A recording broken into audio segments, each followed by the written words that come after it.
It's not a game, it's a rich. European mummies found in the Taklamakan Desert, Xinjiang. The discovery of mummified bodies happens from time to time in many parts of the world. Recently were found in the Taklamakan Desert, in the province of Xinjiang in western China, mummies white. What are these naturally mummified bodies doing? Great Indo-Europeans, admirably preserved despite their 3,000 or 4,000 years of age in the time of the pharaohs, in the depths of Asia. The discovery of European-type corpses thousands of kilometers away provides a glimpse of the existence of a hitherto unknown link between East and West in the Bronze Age. The body of the man found mummified has reddish-brown hair dotted with gray, high cheekbones, the long nose, full lips and a red beard. When he lived 3,000 years ago, he was almost 2 meters tall.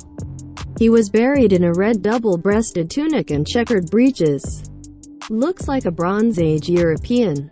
In fact, he has everything of a Celt, even his DNA says so. But this is not a primitive inhabitant of central Scotland. It is the mummified corpse of the man of Xinjiang, discovered in the desolate expanses of the Taklamakan Desert. It now rests in a museum in the provincial capital of Urumqi. In the language spoken by the Uyghurs of Xinjiang, Taklamakan means one enters so as not to exit. What is extraordinary is that the Xinjiang man was found, along with the mummies of 3 women and a baby, at a burial site thousands of miles away, to the east of the main Celtic settlements. In France and the British Isles, DNA tests confirm that, like hundreds of other mummies from the Tarim Basin in Xinjiang, he originated in Europe. No one knows how he got there, or why, or how long he and his family lived there. But, as the name of the desert suggests, he never came out. One of the women sharing his grave has light brown hair that looks like it was brushed and braided just yesterday, for his funeral. Her face is adorned with painted symbols, and her magnificent red funeral dress has lost none of its luster over the 3 millennia during which this tall, fine-featured woman has rested under the sand of the Silk Road. The bodies are much better preserved than the Egyptian mummies, and there is something poignant about the sight of the infants. The baby was wrapped in a rich brown cloth tied with red and blue cords, and a blue stone was placed over each eye. Next to him was a bottle with a teat made from the udder of a sheep. From the mummy, the museum has reconstructed the appearance of the man of Xinjiang and his way of life. The resemblances to the Celts of the traditional Bronze Age are striking. The analyses also showed that the weaving of the fabrics was comparable to that of the clothes worn by the salt miners living in Austria in 1300 BC. J.C. At their height, around 300 BC. The influence of the Celts extended from Ireland to southern Spain in the west, as well as the Po Valley, Poland, Ukraine and the central plain of Turkey, to the east. But these mummies seem to suggest that the Celts had penetrated deep into Central Asia, reaching the steppes of Tibet. The Celts gradually settled in Brittany, now Britain, between 500 and 100 BC. We cannot strictly speak of an organized invasion. They arrived at different times, and are considered as a group of peoples loosely linked by the same language, the same religion and the same culture. Those of Xinjiang were apparently peaceful. The graves contained very few weapons, and the indices which attest to the existence of castes are rare.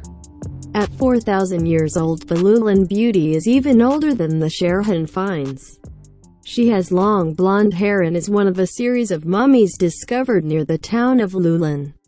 One was the mummy of an 8-year-old child draped in a patterned woolen cloth fastened with bone buttons. Lulan's beauty features are Nordic. She was 45 years old when she died, and was buried with a basket of food for her life in the afterlife, which contained wheat combs and a feather. Over the past 25 years, the Taklamakan Desert has yielded hundreds of parched corpses. The discoveries made in the Tarim Basin are among the most significant of the past quarter century. From around 1800 BC, J.C. The oldest mummies of the basin of Tarim were exclusively Caucasoid, declares Pr. Victor Mayer, of the University of Pennsylvania, fascinated by these mummies since he saw them, in 1988. almost forgotten in the back room of the old museum. The subject obsesses him, and he has stopped at nothing, not even the worst political entanglements.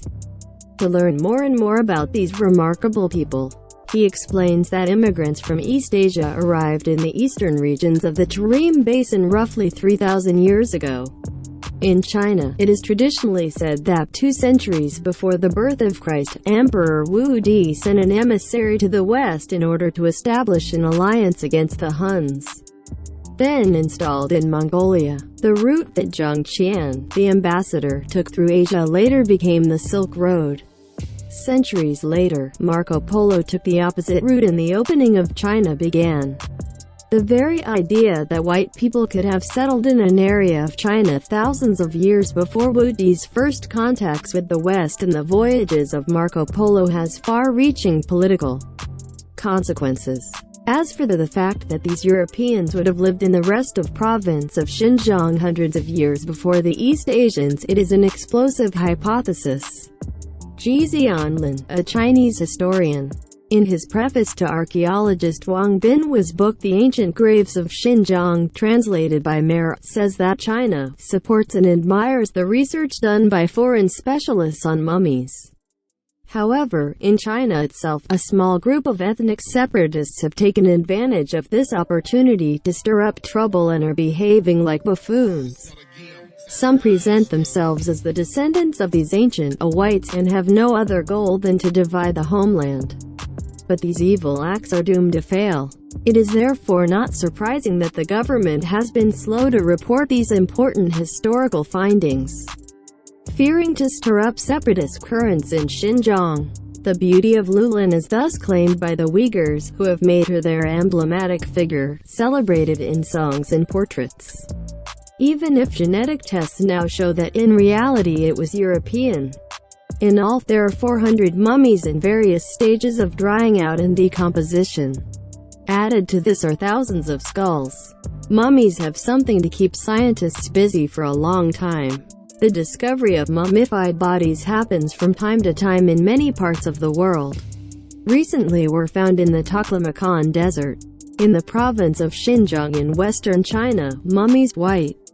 What are these naturally mummified bodies doing? Great Indo-Europeans, admirably preserved despite their 3,000 or 4,000 years of age in the time. The discovery of mummified bodies happens from time to time in many parts of the world. Recently were found in the Taklamakan desert, in the province of Xinjiang in western China, mummies white. What are these naturally mummified bodies doing? Great Indo-Europeans, admirably preserved despite their 3,000 or 4,000 years of age in the time.